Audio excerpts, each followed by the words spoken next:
რა ვიცი რა სამზარეულოში მოსაუბრე ადამიანის დონეზე დავიდეთ. კარგი. და სამზარეულოში კი ბატონო. შემდეგ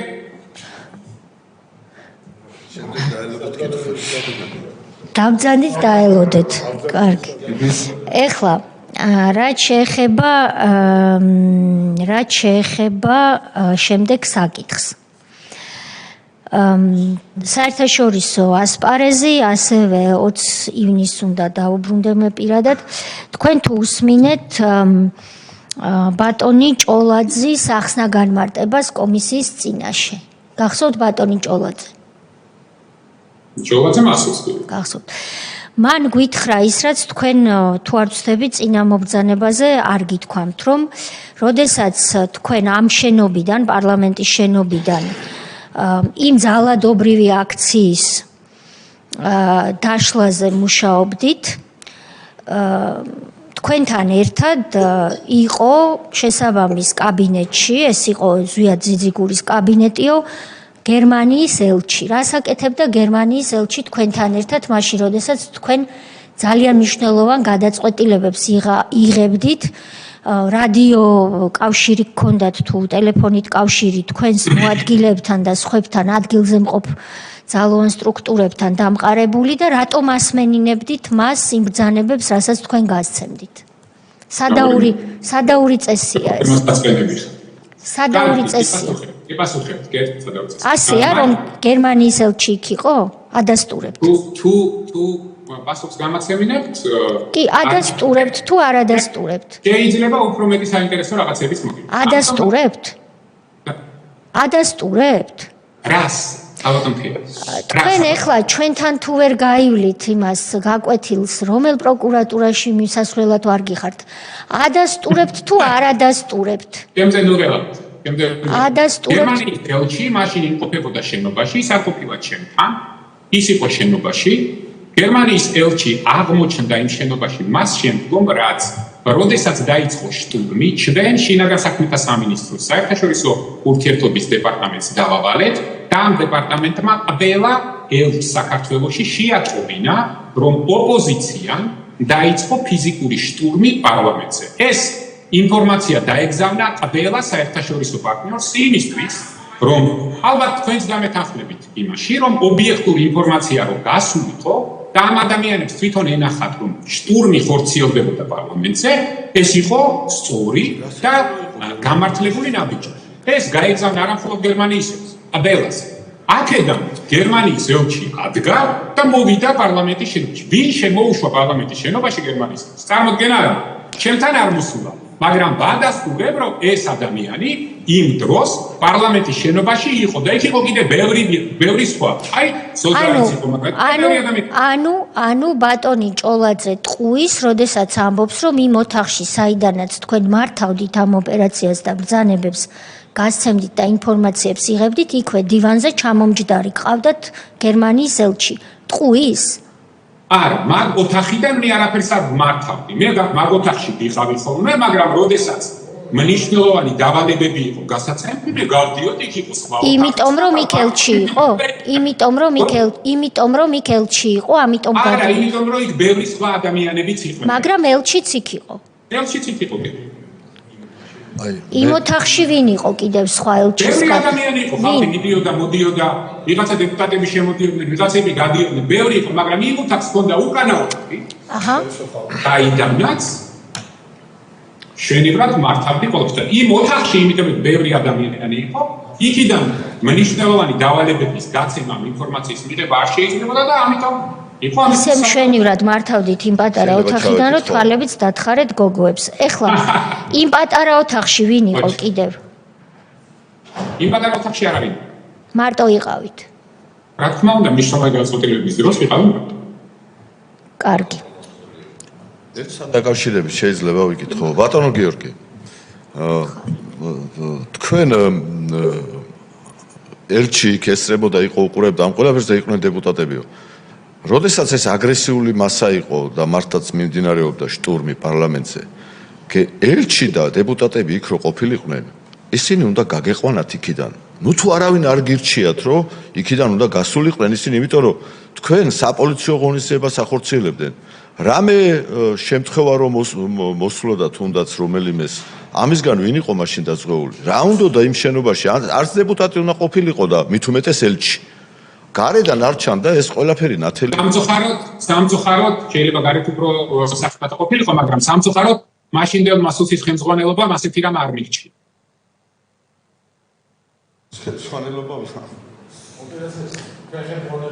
ოპერაციის ხელმძღვანელი თქვენ საერთოდ რო გესმოდეთ, ელჩი უпроშობცაც შემიძლია წავიდეთ.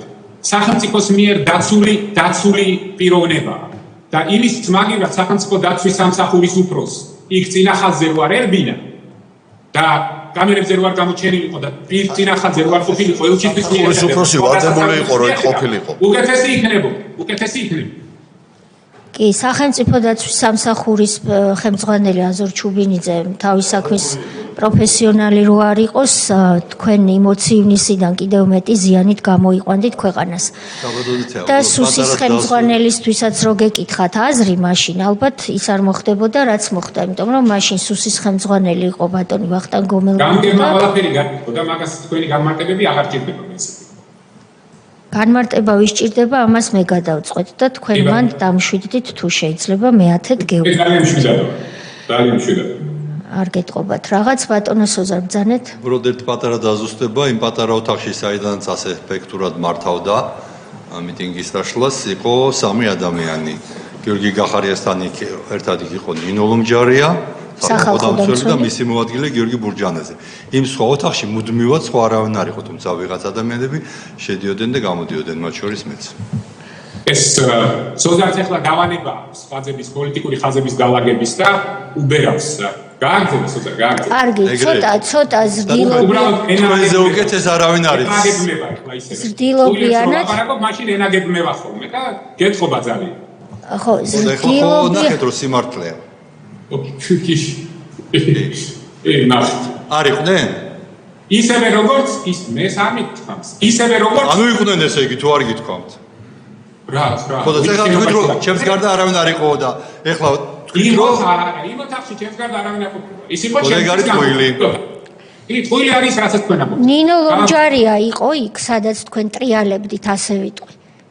იქ ბევრი ადამიანი მიდიოდა. ნინო ლომჯარია იყო თუ არ იყო? არ მახსოვს, შენობაში იყო დანახული მყავს. დანახული ყავთ. შენობაში რო იცოდეთ. რატო ყვირით ყრუკი არა ვარ? რა გაყვირებთ? რატო ყვირით? ნუ ყვირით. რა თქვენ შემოუშვით ისინი? აი მაგალითად ვინ თქვით მაშინ აბა მაგალითად ნაცები იყვნენ ბევრი. არა დეპუტატები. რომლებიც როგორ აღმოჩნდნენ? ხო და აი ვინ თქვით ბოლომდე თქვით აი ვინ? სახელზე ვიცნობ. თქვენ უკეთესად იცნობთ, თქვენიც მაგაცები არიან ეგეც. ხო, ეხლა მაგაცები არიან. მაგაცებზე რომ მივიდეთ. მაგაცები კი არ არიან, თქვენიც მაგაცები. კოალიციაში შენ ხარ და ჩვენიც მაგაცები როგორ არიან? კოალიციაში შენ ხარ. კოალიციაზე ჩაიხვი ერთი შენეს კოალიცია გასწევს. ეგ სიმართლეა და კიდე ჩაიხვი, კიდე ნუ ჩაიხვი. სიმართლეა. ეს არის. არ გამოგდის ამ ტემპერატურას როცა მე რეიჭედები გაჩერდი რა. აუ. გაგზავნა თავთან თელის. ой, მე მომეცით უფლება. ამჯერად ბოლომდე ნუ დაინგრევთ თავს პოლიტიკურად გულისხმობ. ნახეთ რა მინდა გკითხოთ. თქვენ მოყვებოდით როგორც ლიდერს. თქვენ მაშინდელმა ჩვენმა ლიდერმა აი ამ შენობაში პარლამენტის პლენარული სხდომის მაღალი ტრიბუნიდან გააკეთეთ ასეთი განცხადება. რაღაცეები თქვით და შემდეგ დაამთავრეთ ერთ-ერთი პასაჟი თქვენი გამოსვლის, მახსოვს ასე ნაცებს მიმართეთ და თქვით მე თქვენ დაგამთავრებთ თუ დაგასრულებთ. ეს ხო თქვენი სიტყვებია. ამის მერე გადის წლები და სულ ახლახან თქვენ ნაციონალურ მოძრაობასთან ერთად შექმენით და კიდევ სხვა ორ პარტიასთან ერთად შექმენით პოლიტიკური კოალიცია. ერთი წუთით მესმის რომ უხერხულია ეს რეალობა, უხერხული. თია როგორ მელაპარაკები ნურუსიტის და ჩინჩალაძის სასამართლოს ადამიანი რომელიც სასამართლოზე ფიცდებდი რომ ამას არ დაუშვებო დამწყნარდით ერთი და აი რაც დამშვიდი არ გიხდება გაბრაზება დამშვიდი არ გიხდება რაც მოგესმათ იმას გელაპარაკებით ესე იგი ვიმეორებ კოალიციაში აღმოჩნდით ნაციონალებთან ერთად რა კოალიციაში განმარტეთ კოალიცია ეს თქვენ უნდა განმარტოთ კითხვა ამას ეხება მე რაზე საუბრობ მე არ მაქვს ნაცებთან კოალიცია არა გაქვთ ნაცებთან კოალიცია პოლიტიკური კოალიცია 4 პარტიას არა გაქვთ რა კოალიცია მაქვს მე ნაცებთან აბა ნაცებთან კოალიცია თქვენ გაქვთ საკრებულოებში არ გაქვთ კოალიცია საკრებულოებში და საკრებულოებში კოალიცია არ გაქვთ ამ ადამიანს აუხსენით კოალიცია რას ნიშნავს კოალიცია შეიძლება იყოს აღმასრულებელ ხელისუფლებაში გესმით თქვენ ეხლა მე რუსეთში როგორ გასწავლეს მე არ ვიცი კოალიცია მაგრამ ევროპულად კოალიცია ნიშნავს პოლიტიკური პარტიების გაერთიანებას ან საკრებულოებში ან პარლამენტში რუსეთში რა გასწავლეს ეგ არ ვიცი ეს არის რეალობა პოლიტიკურ კოალიციაში პარტიის გაერთიანება თქვენ ანუ თქვენ ამბობთ რომ არასოდეს არ ყოფილხართ პოლიტიკურ კოალიციაში 4 პარტია თქვენ და ნაცები არასოდეს თქვენ სხვა რეალობაში ხوار ცხოვრობთ ბატონო გიორგი შეიძლება დავალება გაქვთ ეს და იმას აკეთებ მე საგეთქვი არჩევნების წინ ოფიციალურად მაქვს გაცხადება გაკეთებული რომ რაც არ უნდა მოხდეს როგორც არ უნდა დამთავრდეს ეს არჩევნები ჩვენ ნაციონალურ მოძრაობასთან ოპოზიციამ რომ მოიგოს მაშინაც კოალიციას არ შევკრავთ ეს ოფიციალურად ასე ხალხს ეს მოსმენილი აქვს და ეხლა თქვენ თუ აგინდათ კიდე რაღაც დამატებითი ცირკის მოწყობა მე დრო ბევრი მაქვს და მოგისმენთ ბრძანეთ ხო ამდენი დრო თუ ქონდა და შეხვედრები არ ქონდა რაღაც გარბოდი და გეშინო და მოსულიყავი ბარემ თქვენთვის გადავდე დრო რო დამეთ თქვენთვის გადავდე ძალიან კარგი ხო ხვალიდან ისეთ შეხვედრები მექნება აგერ ნახავთ აუ კრამიტები არ დაამტრიო მან რა კარგი ეხლა დაუბრუნდეთ ამ შეხვედრებს ესე იგი თქვენ ეხლა უცხოეთში იმყოფებით რისთვის ოფიციალური შეხვედრები გაქვთ ხომ ასე ოფიციალური შეხვედრები გაქვთ თუ პირადი ვიზიტით ბრძანდებით არა საქმიანი შეხვედრები მიზანი რა არის ამ საქმიანი შეხვედრების საქართველოს თუ უკავშირდება გვაინტერესებს და თუ არ უკავშირდება რა თქმა უნდა არ გვაინტერესებს მიზანი არის ორი ძირითადი პირველი მიზანი გახდა როგორც გითხარით პარტია საქართველოსთვის გაწევრიანება სოციალ-დემოკრატიული ოჯახში ეს რთული პროცესია ეს არის პირველი მიზანი მეორე მიზანი ყველა შეხვედრების დროს ჩვენს ევროპელ პარტნიორებს ვუხსნით მე პირადად რომ ქართველი ხალხი იმსახურებს იმ სარგებელს რომელიც ევროკავშირისგან აქვს ეს არის უვიზო მიმოსვლა კანდიდატის სტატუსი და ყველაფერი ეს და რომ ქართველ ხალხს ეს არ უნდა წაართონ დროებითაც არ უნდა შეუჩერდონ ეს არის ჩემი მთავარი მიზანი იმიტომ რომ თქვენ ამისთვის გარდა იმისა რომ არაფერს არ აკეთებთ თქვენ არც არავინ არ გელაპარაკებთ ამიტომ თუ მაქვს ასეთი შესაძლებლობა და მე ვთქვით რომ ასეთი შესაძლებლობა უფრო ბევრი მაქვს ვიდრე თქვენ გაქვთ ეს ქართველი ხალხის იმ მიღწევებს რომლის გულისთვისაც ვიბრძოლ ძალიან ბევრი წელი ხშირად თქვენთან ერთადაც ეხლა იძულებული ვარ რომ მარტო აქ დავიცვა იმიტომ რომ თქვენი უბარგისი და არაეროვნული ნაბიჯების გამო არსებობს ძალიან დიდი რისკი რომ საქართველოს რიგითი მოქალაქეები დაზიანდებიან ამას ვაკეთებ და ეს სანამ მაგას გააკეთებ ქალბატონოთია ბოდიში სანამ მაგას გააკეთებ ესეთი მაგარი თუ ხარ ქართველებისთვის მოიცა სანამ მაგას გააკეთებ ესეთი მაგარი თუ ხარ შუბლზე აიკარი ეგ შუბლზე მომისმინე ეხა შენ წყნარად იყავ მან და ცოტა გააკონტროლე შუბლზე შენ რას აიკრავ მაგას ქართველი ხალხი განახებს ესეთი შიშარა და ბანძირო ხარ რო გაიქეცი იქ და გაიპარე ჯერ ის აიკარე აი ამაზე ქართულ მიწაზე რო იძახი შუბლზე აიკარიო და რო იკრიჭები მათ ხალხს გაეცი პასუხი და აქ რო ხალხ შეურაცხყოფას აყენებ იმ ქართველ ხალხს რომ თითქოს ჩვენი თანამოქალაქეები თურმე იმის გამო დაფიქსირებენ პოზიციას მოაიცა ერთი წუთი ეხლა კაცო იმის გამო ახლა დაუწიე ეხლა შენ როცა აბაკუნე ფეხებს კაცო გაჩერდი რა დამშვიდი რა შეკურდღელო კაცო რო გაიპარე აქედან ეხლა წყნარად იყავ. ბატონო ალუდა თუ შეიძლება ხოლმე ხლა ეს ამგვარ რეპლიკებს რომ აპირებდით, იმიტომ გადაწყვიტეთ ალბათ ჩართვა. აქ არ იყავი, მაშინ რატო ეგ ლექსიკა არ გამოიყენე? აქ რო იყავი. მათყუ არა გეძახე და ხმა ვერ გამეცი და რა ის ლექსიკა გამოიყენე? კურდღელივით გაიპარე რა და ხახარ მანდიდან მაგარი. ხო. კარგი, ესე იგი, თქვენ ელაპარაკებით უცხოელებს იმაზე, რომ საქართველოს შეუნარჩუნონ უვიზო რეჟიმი. ამას ისახავთ მიზნად, ხომ? ერთ-ერთ მიზნად და პასუხი რა არის? ვცდილობ, რომ ეს გამომივიდეს. პასუხი სხვადასხვა. დიახ. პასუხი სხვადასხვა არის პოზიცია რომ ქართული ხალხი ეს საგანგებელი უნდა შეუნარჩუნდეს, იმიტომ რომ დრო არის შესაძლებლობა იმის, რომ ის პროცესები ევროინტეგრაციის, რომელიც მიმდინარეობს დღეს სივრცეში, აი მაგალითად ის რაც ხდება სომხეთში. რომელთანაც უკვე უვიზო ხელშეკრულების გაფორმების მოლაპარაკებები გაიხსნა და რომ საქართველოსაც ექნე დროში რაღაც დროში შეძლებს ეს დემოკრატიული უკუსლა აღადგინოს. არის მიკომები, როდესაც საკმაოდ მკაცრია და ამბობენ, რომ უკვე სტანდარტები არ შეესაბამება არც არჩევნების, არც ადამიანის უფლებების, საერთაშორისო პოლიტიკის და ასე შემდეგ ბევრია და მე ყველაფერს ვაკეთებ იმისთვის, რომ ადამიანები დავარწმუნო იმაში, რომ საქართველოს მოქალაქეები იმსახურებენ, მათ ძალიან ბევრი იშრომეს და იმსახურებენ იმას, რომ მათ უვიზო რეჟიმი და უვიზო მიმოსვლა ევროკავშირთან შეუნარჩუნდეს.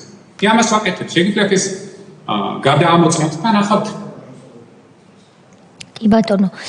იყო ერთ-ერთი ინტერვიუ ქალბატონ ნათია მეზრიშვილთან ადრე თუ ხლა ამაზე ენას ძვალი არ აქვს და იტყვით ასე არ იყო და ჩვენ შეგვიძლია შემდეგ მოგაწოდოთ ეს ჩანაწერიც განიუსდა კიდეც როგორც ამბობენ სადაც ქალბატონ ნათია ამბობს ასეთ რამეს რომ თუ ევროპიდან იქნება გარკვეული რაღაცა ტიპის დამსჯელი ღონისძიებები გატარებული ჩვენო ამ რისხვასო ეს გამოიწვევს რისხვასო საქართველოს საზოგადოებაშიო და ამ რისხვას მივმართავთო ხელისუფლების წინააღმდეგო. როგორც ჩანს თქვენ სხვა პოზიციაზე ხართ დღეს და აღარ აპირებთ იმას რომ დაასჯევინოთ საქართველო მარტო იმიტომ რომ ქართული ოცნება აღარ გიყვართ? რას გძალით? მე ყოველთვის ეს პოზიცია მქონდა და ყოველთვის ვთვლიდი და ყოველთვის ვიბრძოდი იმისთვის რომ ის მიღწევები რომელიც საქართველოს მოქალაქეებმა და ქართულმა სახელმწიფომ ევროპულ გზაზე უკვე შეიძინა ამის შესანარჩუნებლად ყველაფერი უნდა გავაკეთო. აბსოლუტურად ყველა. და მე ამისთვის მუშაობ. რა თქვა კონკრეტულად ნათიამ სიმართლე გითხრათ არ მახსოვთ, მაგრამ ეს არ არის პარტიის პოზიცია და ეს არ არის შენი პოზიცია. მას შეიძლება გარკვეულ თემებზე განსხვავებული პოზიცია ჰქონდეს კონტექსტულად, ამას არ მნიშვნელობა. გასაგები. ჩვენ ყოველთვის ასეთი პოზიცია გქონდა და ვთვლი რომ ეს არის ერთადერთი სწორი პოზიცია. გასაგებია. ქართული ოცნების, ანუ თქვენ არ ქალბატონ ნათიასგან განსხვავებით არ გაქვთ ის პოზიცია რომ ყველაფრის ფასად მოდი ხალხის არჩეული ოცნება გადმოვაგდოთ და მერე ჩვენ მოვიდეთ ხელისუფლებაში და ამისათვის ყველაფრის ფასად არა. ყველაფრის ფასად გადმოგდებული ქართული ოცნება არავის საჭირო. ქართული ოცნება უნდა იყოს შეცვლილი არჩევნების გზით და შემდგომ რაც ქვეყანა დაუბრუნდება ისციონალურად ნორმალურად დაბალანსებულ მდგომარეობად თქვენ ძალიან კარგად გესმით რაზეც საუბრობ მე მხოლოდ ამის შემდგომ იქნება შესაძლებელი ზუსტად იმ კომისიის შექმნა და იმ გამოძიების დაწყება რომელიც გაარკვევს რუსული დროშით სამუშაოები როგორ გაჩნდა მაგალითად ჭორჩანის წრეში და ასე შემდგომ ესეთი ბევრი რამე ხდება გასაყრელი. ოღონდ ეს არ უნდა იყოს შურისძიება. ეს უნდა იყოს ნამდვილი სამართლიანი სასამართლო და მე მჯერა წამს და იმედი მაქვს რომ ჩვენ ყველანი ახლა სამართლიანი ის კომისია როგორ იქნება თუ თქვენ იქნებით ხელისუფლებაში და თქვენ თავზე იტყვით ეს ტერიტორიები მე არ დამიკარგავსო. ნუ მე არ მითქვამს რომ მე ვიქნები ხელისუფლებაში. აბა ვინ იქნება ხელისუფლებაში? კარგი. მე ვთქვი რომ არჩევნები არის ერთადერთი გზა ხელისუფლების სრულიების. შესაბამისად თქვენ ადასტურებთ რომ ახლა ადგილობრივ თვითმმართველობის არჩევნებში იღებთ მონაწილეობას. დიახ, ვადასტურებ. და თქვენც იქნებით ჩართული თუ უკან ისე ბექსტეიჯზე უკანა სრულად ვიქნები სადღაც სასტუმროში იქნებით თუ სრულად ვიქნები ჩართული თქვენ არ იღებთ. ანუ ბექვეი ტიკეტიც გაქვთ. როგორ ხელავთ ამ რუსულად არ ვიცი როგორ არის. ერთი კითხვა მაქვს. კაცო, გადავდექი და რატომ იგვატოვებ? წავედი და ბიჭო, როდის დაბრუნდები, სწრაფად ძალიან მოგვენატრევდა. ივანისება იცი, ის ასე რომ გიყვარ, კაცო. თუ არ იჭვიანებს? ხო, არ გვინდა ხეს იაფასიანი რა. არ გამოვიდა იუმორი მაინდა-მაინც. როცა საქმეს დაჭირდება, ნუ დავარ თქვენ ჩემს. ამაზე ჩემს ბავშვობაში თქვენ როცა მოსკოვში სწავლობდნენ, ამბობდნენ სად გავიცინოთო. კარგი. ეხლა თუ არის კითხვები, დავსვათ. გასაგები. მე მაქვს ერთი პატარა კითხვა. თქვენ, იმიტომ რომ განვიცდი ამას, აი ღიად ვამბობ. როდესაც ჩემს თვალწინ შეურაცხყოფა მიაყენეთ, მე მომაყენეთ შეურაცხყოფა არაუშავს. ბატონმა ალუდამ თქვა, წიხლივის წყენიაო, აღარ გავაგრძელებ როგორ არის ქართულად. ბატონ სოზარს წყენის არაფერი ეტყობა სახეზე და მე მინდა გკითხოთ, ბატონ თენგის ამ ჩვენს კომისიის უხუცეს წევრს ამხელა შეურაცხყოფა რომ მიაყენეთ, არ ნანობთ? თქვენ ხო პოლიტიკაში ხართ, ბატონ თენგის ძალიან ბევრი მხარდამჭერი ხავს. არ ნანობთ? ეროვნული მოძრაობის ჩვენ მე და თქვენ რო არ ნანობთ. ჩემს მუცბელი პასუხი ხო გინდათ? არ ნანობთ. არ ნანობთ, კი. არა, დავანებოთ, მე პირიქით რო ეთქვი, ახლა ნანობთ ძალიან გული დამწყდებოდა, იმიტომ რომ მოგვატყუებდა და ერთი სიმართლე მაინც თქვა, კაცო. რაღაცა ბძანეთ, ბატონ თენგის გნებავთ რო თქვა. თქვი რომ ერთი სიმართლე რო თქვა, მეთქი ეგეც კაია, რო ეთქვა პირიქით მეთქი რომ ნანოფო მოგვატყუებდა მეთქი და ათვინ ამის ახლა ერთი ძედ მეტ ტყუილი.